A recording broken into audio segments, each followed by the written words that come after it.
नमस्कार. आज आपण जरा आपण ज्योतिषशास्त्र शिकणार आहोत. ज्योतिषशास्त्र शिकण्याची इच्छा निर्माण झाली आणि आपण सर्च करायला लागलो की मला आता कोणत्या सोर्सने हा अभ्यास करायचा आहे. अभ्यास करायचा आहे म्हणजे मग आपण आता पुस्तकं वाचणार, यूट्यूबवरचे व्हिडिओ बघणार, एखाद्या क्लासला जॉईन होणार, वर्कशॉप बघणार. असे अनेक सोर्सेस आपण वापरतो जेव्हा ज्योतिषशास्त्र आपल्याला शिकायचं असतं. आपण हे जे माध्यम वापरतो आहे त्याच्यामध्ये अनेक व्हरायटीज आपल्याला बघायला मिळतात. कोणी पारंपरिक शिकत असतं, कोणी केपी, कोणी भृगुनंदी नाडी, अशा बऱ्याच बऱ्याच प्रकारचे आपल्याला ऑप्शन्स असतात. आता असं आहे की जेव्हा आपण ज्योतिषशास्त्र शिकतो जसं मी मागे एकदा व्हिडिओमध्ये बोलली आहे की कणिक महत्त्वाची, त्याच्यापासून तुम्ही पुरी करा, चपाती करा किंवा अजून काही मिठाई बनवा, पण कणिक हा महत्त्वाचा बेसिक गरज आहे. तशी पारंपरिक ही बेसिक गरज आहे. ज्योतिषशास्त्रामध्ये पारंपरिक ज्योतिष शिकणं हे अगदी महत्त्वाचं आहे, कारण तो पाया आहे, मूलभूत पाया आहे. आता पारंपरिक आपण का शिकायचं? कारण त्याच्यामध्ये बऱ्याच गोष्टीचे आपल्याला गोष्टी कळतात आणि त्या बेसिक असल्यामुळे त्याच्यावरच ह्या सगळ्या बाकीच्या ब्रँचेस उभ्या आहेत. आपण सुरुवात केली आणि केपी घेतलं. केपी वाईट नाही, केपीमध्ये पण एक वैशिष्ट्य आहे, कारण ते नक्षत्रांवर बेसिस आहे. आपण पारंपरिक घेतलं तर ग्रह, नक्षत्र सगळ्याच प्रकारचे आपल्याला अभ्यास करायला मिळतात. मग आपण अजून बऱ्याच व्हरायटी बघतो, मग भृगुनंदी नाडी बघतो. आपण असे ऑप्शन शोधायला लागतो शिकायचे म्हणून. मग आपण एक एक एक एक शिकत जातो. शिकत जाता जाता असं लक्षात येतं आपल्या की आपण सगळीकडे परत एकदा थिअरी गोळा केली आहे, परत एकदा थिअरी शिकलो आहे. फरक काय पडतो आहे? आपण कुठल्याही सिस्टीममध्ये प्रिडिक्शनच शिकलो नाही. हा प्रिडिक्शन न शिकण्याचा परिणाम असा होतो की आपल्याकडे भरपूर अभ्यास होतो, थिअरीचा आपण भरपूर अभ्यास करतो, पण त्याच्या वेळेवर बेतलेल्या परीक्षा आपण देतो, सर्टिफिकेट्स मिळतात, डिस्टिंक्शन मिळतं, आपल्याला खूप छान वाटतं आणि नंतर आपण प्रॅक्टिकली अप्लाय करायला गेलो की निराशा होते, नैराश्य येतं. मग नैराश्य आलं की आपण म्हणतो की मी काय केलं म्हणजे मला नक्की आता हे कुंडली बघता येणार आहे, सोडवता येणार आहे, याचे प्रश्न बघता येणार आहे. आपल्याला यात गोष्टीमध्ये एक स्पष्टता मला द्यायची आहे, कारण मी या सगळ्या प्रोसेसमधून गेले. हे माझे अनुभवाचे बोल आहेत. अनुभवाचे बोल याच्यासाठी की काय झालं की मी पण अशाच पद्धतीने अभ्यासाला सुरुवात केली आणि मग माझ्या लक्षात आलं की आपण जेव्हा स्वतः अभ्यास करतो त्यावेळेस आपल्याला जास्त आकलन होतं. हे सोर्सेस वापरायचे आहेत.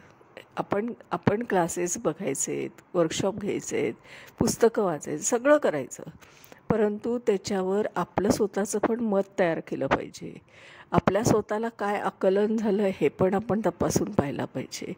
आणि ते आकलन झालं नसेल तर जे नाही होते, जे आपल्याला पटत नाही आहे बुद्धीला, त्या गोष्टी आपण टाकून दिल्या पाहिजे. अशा पद्धतीने जर आपण अभ्यास केला तर आपण नक्की यशस्वी होऊ. आता दुसरं असं की ठीक आहे, आपण एक सिस्टीम यूज केली, आपण पारंपरिक शिकायला सुरुवात केली, आपण एखाद्या गोष्टीसाठी त्याचा सोर्स वापरला तर आपण पुस्तकं घेतो. पुस्तकांमध्ये पण आपण बघतो की 30 थिअरी अनेक पुस्तकांमध्ये आपल्याला आढळते. Copy paste knowledge.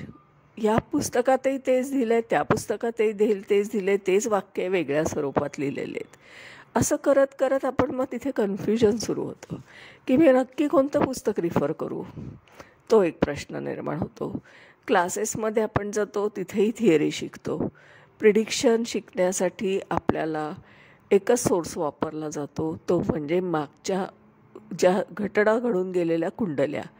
एक साधं उदाहरण देते. जेव्हा मी शिकायला गेले तेव्हा मला हा प्रश्न पडला होता, कारण मला ज्या संस्थेमध्ये शिकवलं होतं तिथे मला शिकवलं होतं की ही इंदिरा गांधीची कुंडली आहे.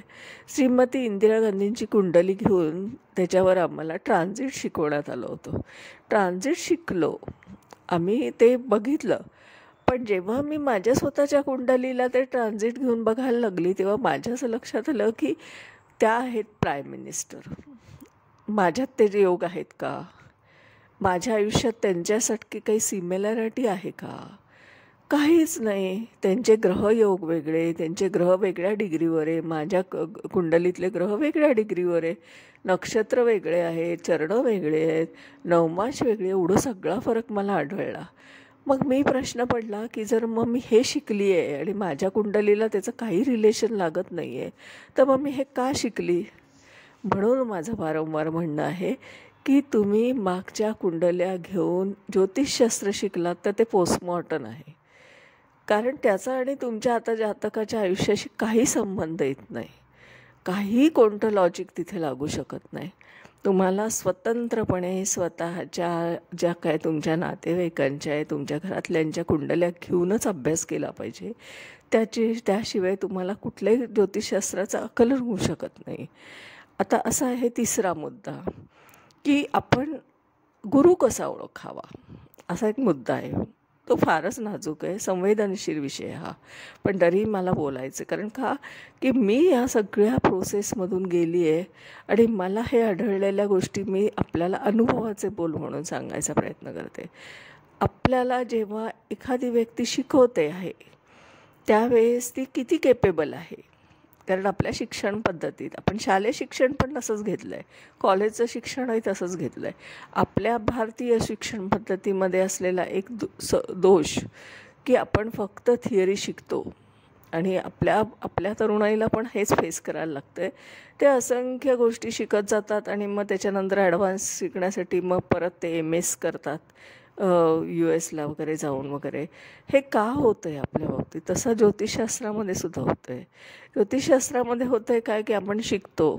आपल्याला एक लक्षात घेतलं पाहिजे की जर आपल्याला शिकवणारी समोरची व्यक्ती आपली स्वतःची म्हणजे माझी कुंडली जी व्यक्ती मला सोडून माझं आयुष्य मला पटवून देईल, माझ्या आयुष्यातले इव्हेंट मला टॅली करून देईल, मला योग्य गायडन्स करेल, ती व्यक्ती मला शिकवण्यास केपेबल आहे. अशी व्यक्ती मला शोधायला पाहिजे. मग मी तशी शोधू शकली नाही. मग मी काय केलं तर मी स्वतःलाच माझा गुरु समजली. मी स्वतः गुरु झाली आणि मीच विचार केला की जर तुला हे बाहेरून ॲडॉप्ट करू शकत नाही सोर्समधून तर तू स्वतःची केपेबल. म्हणजे मी स्वतःच एकलव्य पॅटर्नसारखं झालं हे. मग माझ्या असं लक्षात आलं की अनेक सोर्सेसमधून पुस्तकांमधून घ्यायची थिअरी, तिच्यावर व्हाय हा शब्द लावायचा की मी हे का ॲक्सेप्ट करायचं आहे, हे मला का अनुभवास येतं आहे का, असं करत करत करत ते डिस्कार्ड करत गेली. आणि मग लक्षात आलं की खूप थिअरी मला टाकून द्यायला लागली, ॲप्लायच करता येत नाही आहे. आणि मग असं कमी करत करत जेव्हा मी एका विशिष्ट मुद्द्यावर पोचली तेव्हा जेवढं लागतं तेवढं घेऊन मी माझं एक नोट्स बनवले आणि जे लागत नाही आहे ते मी डिस्कार्ड केले. आता याच्यामध्ये काय घडलं की माझ्याकडे मी हे अभ्यास करताना असंख्य पुस्तकं विकत घेतली. ज्या पद्धतीने सगळ्या पुस्तकांच्या लेखकांचे इंग्लिश, हिंदी, मराठी सगळे लेखक सगळ्या पद्धतीचे वेस्टर्न ॲस्ट्रॉलॉजीसुद्धा अभ्यास केला. आणि मग नंतर लक्षात आलं की सगळीकडे एकच पॅटर्न, सगळ्याकडे कॉपी पेस्ट नॉलेज. या पुस्तकात तेच आहे, त्या पुस्तकात वेगळ्या शब्दामध्ये तेच सांगितलेलं आहे. मग मी ठरवलं की जेवढी पुस्तकं लागतात तेवढी मी ठेवली जी रेफरन्सला आपल्याला लागणार आहे आणि बाकीची मी 50% सेल आऊट करून टाकली. आता अशासाठी केली की कारण काय की मला त्या पुस्तकांचं फक्त ओझं झालं. आता ह्याच्यावरून मी असं सांगण्याची इच्छा करते की तुम्ही जेव्हा अभ्यास करता तेव्हा पुस्तकालासुद्धा आपण हे का स्वीकारायचं, हे मला पटतं आहे का, हे अनुभवास येतं आहे का, अशा पद्धतीने चाळणी लावून अशी पडताळणी करूनच अभ्यास केला पाहिजे. तेव्हा कुठे तुम्हाला ज्योतिषशास्त्र अनुभवास यायला सुरुवात होईल. ज्योतिषशास्त्र हे अनुभवाचं शास्त्र आहे. ते नुसतं पुस्तकी ज्ञान नाही, एकतर ते वेदांग आहे. ते आज आपलं प्लॅटफॉर्मवर आलं आहे, ते एज्युकेशनच्या, ते आपल्या युनिव्हर्सिटीत आलं आहे, ते आपल्याला प्लॅटफॉर्मवर आलं आहे एज्युकेशनच्या. हे ॲक्च्युली गुरु शिष्य परंपरा आहे. गुरुही तेवढाच केपेबल असायला पाहिजे आणि शिष्यही तेवढाच असायला पाहिजे. ह्या दोन्ही गोष्टीचा आत्ता सध्या तरी आपल्याला आढळणार नाही, कारण तेवढंही पेशन्स आपल्यामध्ये नाही आहे.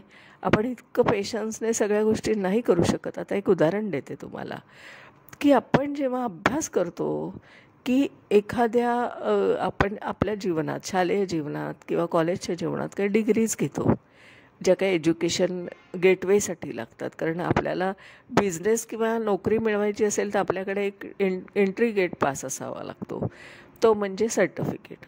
आता तो एंट्री गेट पास घेऊन आपण जेव्हा मार्केटमध्ये जातो तेव्हा आपल्याला खूप नैराश्य येतं, कारण मी जे शिकली आहे ते कुठेच अपेक्षित नाही आहे लोकांना. लोकं म्हणत आहेत, हां ठीक आहे, तुम्ही आहात ग्रॅज्युएट, आज तुम्ही आहात इंजिनियर, पण आमच्याकडे हा जॉब नाही तुमच्यासाठी. आता साधं साधं ग्रॅज्युएट मुलांना ट्रेनिंग देऊन IT कंपन्यांमध्ये जॉब करतायत. याचा अर्थ काय झाला, की उच्च डिग्री घेऊनसुद्धा लोकं आज नोकरी नाही आहे. तसंच ज्योतिषशास्त्रामध्ये सुद्धा आपल्याला तसंच आढळणार आहे, की तुम्ही जेव्हा एखाद्या मुलाची पत्रिका, एखाद्या मुलीची पत्रिका घेतात, त्यावेळेस आपल्या असं लक्षात येतं की त्याचं शिक्षण आणि त्याची नोकरी किंवा व्यवसाय हा अतिशय वेगळ्या पद्धतीने होतो आहे. तो शिक्षण वेगळ्या क्षेत्रात घेतो आहे आणि नोकरी वेगळ्या ह्याच्यात करतो आहे. असं का घडावं? असं का त्याच्या आयुष्यात घडावं? याचा अर्थ आपण कुठेतरी एज्युकेशन रिलेटेड त्याचं काही भावाशी संबंध येतो का हे बघतच नाही आहे.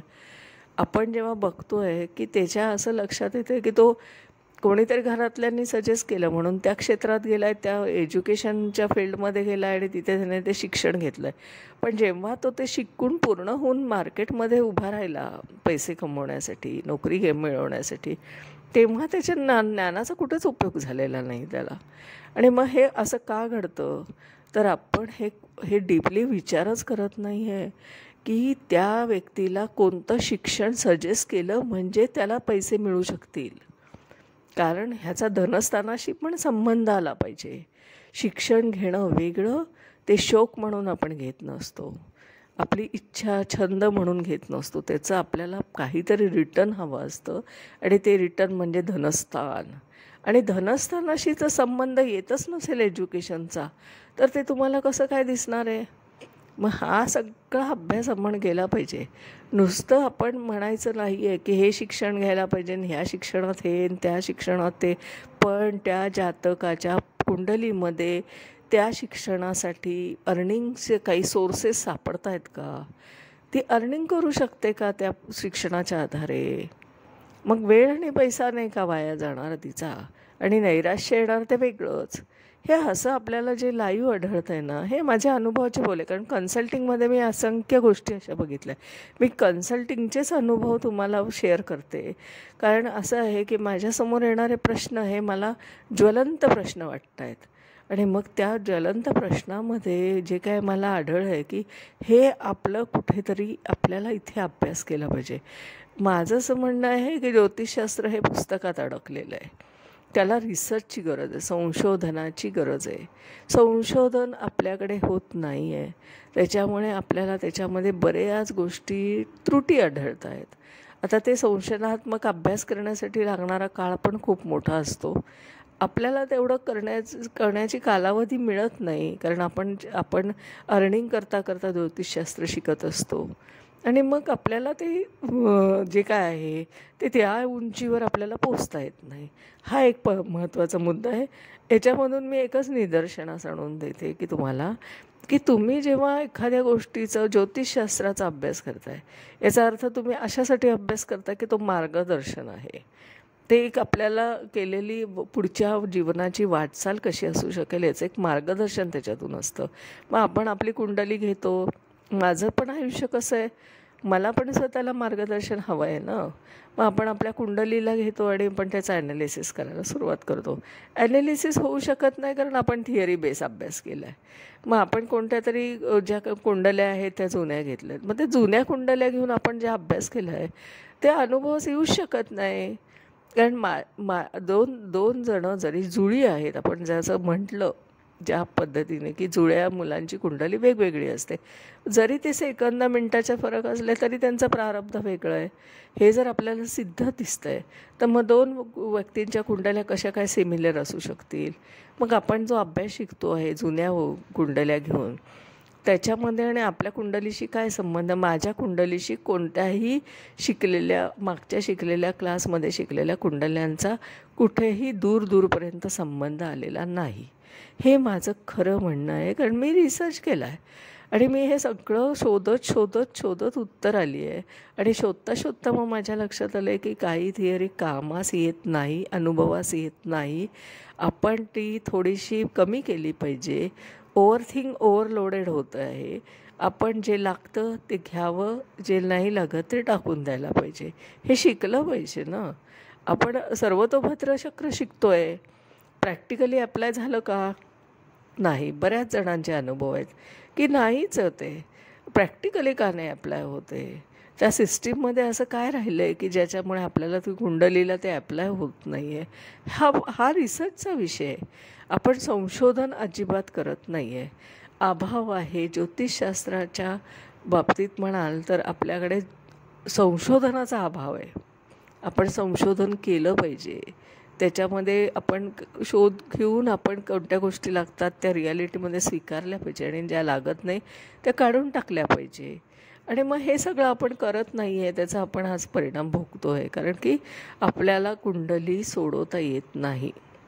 आणि माझं असं मत आहे, माझं स्वतःचं असं एक आव्हान आहे, मी ओपन आव्हान देते की तुम्ही ना माझ्याकडे क्लासला येण्याच्या आधी तुम्ही तुमची स्वतःची कुंडली द्या, माझ्याकडे कन्सल्टिंग करा. मी जर तुमच्या कुंडलीमधून तुमच्या आयुष्याचे इव्हेंट सांगू शकले आणि तुमचं आयुष्य सांगू शकली तर निश्चित माझ्या क्लासला ॲडमिशन घ्या. कारण मग तुम्हाला खात्री पटेल की मी जे काय शिकवणार आहे ते तुम्हाला अनुभवास येणार आहे. पण मला जर स्वतःला तुमचं गायडन्स करता येत नसेल, तुमच्या कुंडलीचं कन्सल्टिंग करता येत नसेल, तर मी शिकवायला कॅपेबल आहे का, असा प्रश्न निर्माण होऊ शकतो. म्हणून हे माझं ओपन आव्हान आहे. मी खुलं आव्हान करत असते की नका माझ्या क्लासला ॲडमिशन घेण्याच्या आधी माझीच परीक्षा घ्या. तुम्ही माझ्याकडून कुंडली सोडवून घ्या तुमची. तुम्हाला जर खात्री पटली तर माझ्या क्लासला ॲडमिशन घ्या. ॲडमिशन म्हणजे काय, माझा काही खूप मोठा 6 महिने 1 वर्षाचा क्लास नाही आहे. मी फक्त प्रिडिक्शन शिकवते. कारण प्रिडिक्शन केल्याशिवाय तुम्हाला गाडी चालवता येणार नाही. RTOने लायसन दिलं आहे, पण तुम्हाला गाडी चालवता येत नाही तर मग उपयोग काय? मग त्या लायसनचा उपयोगच नाही आहे. गाडी चालवता आली पाहिजे, हायवेवर चालवता आले, रोडवर चालवता आले पाहिजे, घाटात चालवता आली पाहिजे, तर तुम्हाला त्या लायसनचा उपयोग आहे. तर मग तुम्ही हा विचार केला पाहिजे. म्हणजे माझं म्हणणं आहे, माझ्या क्लासला येण्याच्या आधी तुम्ही कन्सल्टिंगचे 500 रुपये भरा, तुमची कुंडली मला ॲनालिसिसला द्या. मी तर तुम्हाला तुमचे इव्हेंट्स आणि तुमचं सगळं आयुष्य टॅली करून दाखवलं तर तुम्ही माझ्या जरूर 3 दिवसाच्या क्लासला ॲडमिशन घ्या. 3 दिवसच शिकवते. 3 दिवसामध्ये 2 तास, म्हणजे एकूण फक्त आपल्याला इन्व्हेस्ट करायचे 6 तास आणि 3 दिवस. आणि त्याच्यातून तुम्ही काय मिळणार, तर सीड फॉर्ममध्ये तुम्हाला जे काही गोष्टी आहेत, माझ्या ज्या संशोधनातून मिळालेल्या गोष्टी आहेत, ज्या बाहेर आलेल्या आउटकम आहे, ते मी तुम्हाला शिकवत असते, ते तुम्हाला देऊन टाकत असते. कारण माझ्याकडे रिझर्व मला ठेवायचं नाही आहे. माझी अशी इच्छा आहे की माझ्याबरोबर हे माझा रिसर्च संपून जाऊ नये, तो कुठेतरी तो आपल्या पुढच्या पिढीकडे जावा. आणि म्हणून मी पर्सनल क्लास घेते. कारण याचा अर्थ, कारण मी लाईव्ह कुंडल्या घेते म्हणून त्यांचं पर्सनल लाईफ असतं आणि ते पर्सनल लाईफ 4 चौघांमध्ये डिस्कस करायचं नसतं. त्याच्यामुळे मी पर्सनल क्लास घेते, एकट्या व्यक्तीचा घेते. त्या व्यक्तीने आणलेल्या कुंडल्यांवर अभ्यास करायला शिकवते, प्रिडिक्शन कसं करायचं. त्या व्यक्तीला स्वतःचं आयुष्य पण कळतं, नंतर आपल्या फॅमिलीचं कळतं आणि त्यांनी ज्या कुंडल्या आणल्या आहे त्याचं ॲनालिसिस होत असतं आणि ते अनुभवच येतं. कारण तुम्हाला जर त्या व्यक्तीबद्दल माहितीच नसेल आणि तुम्ही अभ्यास करायला लागला तर तुम्हाला टॅली सिस्टीम काहीच नाही आहे ना. ते घडलं आहे का नाही हे कोण सांगणार? हे सिस्टीम सांगायला पाहिजे ना. तुम्ही अशी कुंडली अभ्यासाला घ्या की जिचं आयुष्य तुम्हाला माहिती आहे, तुम्ही खात्रीने सांगू शकणार आहे की या व्यक्तीच्या आयुष्यात हे हे घडलं आहे. आणि मग त्याचं उत्तर टॅली करण्यासाठी ती कुंडली आपण ॲनालिसिसला घेतो आणि मग ते इव्हेंट टॅली करून देतो. आणि प्लस आपण आत्ता काय चाललं आहे त्या व्यक्तीचं, पुढे काय घडणार आहे, म्हणजे 3 काळांचा अभ्यास आहे हा. मागची घटना, आत्ता चालू असलेला वर्तमान काळ आणि भविष्यकाळ, 3 पद्धतीने ज्योतिष जात असतं. म्हणजे पास्ट, प्रेझेंट आणि फ्युचर, जे आपण काळ शिकलो आहोत, टेन्स, तशा पद्धतीने ज्योतिषशास्त्रात अभ्यास केला पाहिजे. हे माझं असं कळकळीचं विनंती आहे आपल्याला. आता ह्यासाठी मी माझी ओळख सांगते. माझं नाव आहे सौ मनीषा प्रदीप चव्हाण. मी आदित्य गार्डन सिटी, वारजे, पुणे येथे राहते. माझा मोबाईल नंबर आहे 9763787646. माझे स्वतःचे जन्मकुंडली विश्लेषण करून मार्गदर्शन करण्याचे कन्सल्टिंग सर्व्हिस आहे. म्हणजे मी पत्रिका बघते थोडक्यात. तेही मी फक्त ₹500 चार्ज करते, त्याच्यावर ₹1 खर्च आपल्याला येत नाही. आणि दुसरं, माझे क्लासेस जे आहेत ते एकदम शॉर्ट टर्म आहे, कारण मग सीड फॉर्ममध्ये सगळं मी दिलं आहे. माझा रिसर्च मी पास ऑन करते सगळा. आणि त्या 3 दिवसाच्यामध्ये आपण 6 तास फक्त घालवणार आहोत. म्हणजे घड्याळी 6 तास आणि 3 दिवस असं आपण एक इन्व्हेस्टमेंट केली की आपल्याला एक सीड फॉर्ममध्ये असलेल्या ज्या गोष्टी की ज्या दशा न वापरता आपण प्रिडिक्शन कसं करायचं. कारण विंशोत्तरी दशा ही काय आहे, तर त्या ग्रहांच्या खूप मोठ्या मोठ्या दशा आहे. म्हणजे जशी शनी, गुरु, राहू, खूप मोठ्या दशा आहेत, खूप वर्षाच्या दशा आहेत. त्याच्यात आपण म्हणजे समुद्रामध्ये टाचणी शोधण्यासारखं आहे. मग हे सगळं मी डिस्कार्ड केलेलं आहे आणि मी माझी स्वतःची एक व्हिज्युअल स्टडी मेथड अशी एक डेव्हलप केलेली आहे. त्याच्यामध्ये मी प्रिडिक्शनच शिकवते, कारण माझ्याकडे कोणत्याही पुस्तकाच्या कुंडल्या अभ्यासाला नाहीत. मी लाईव्ह कुंडल्या घेऊन शिकवते. तर आपण जरूर माझ्या क्लासला ॲडमिशन घ्यावी आणि ज्योतिषशास्त्र शिकावं.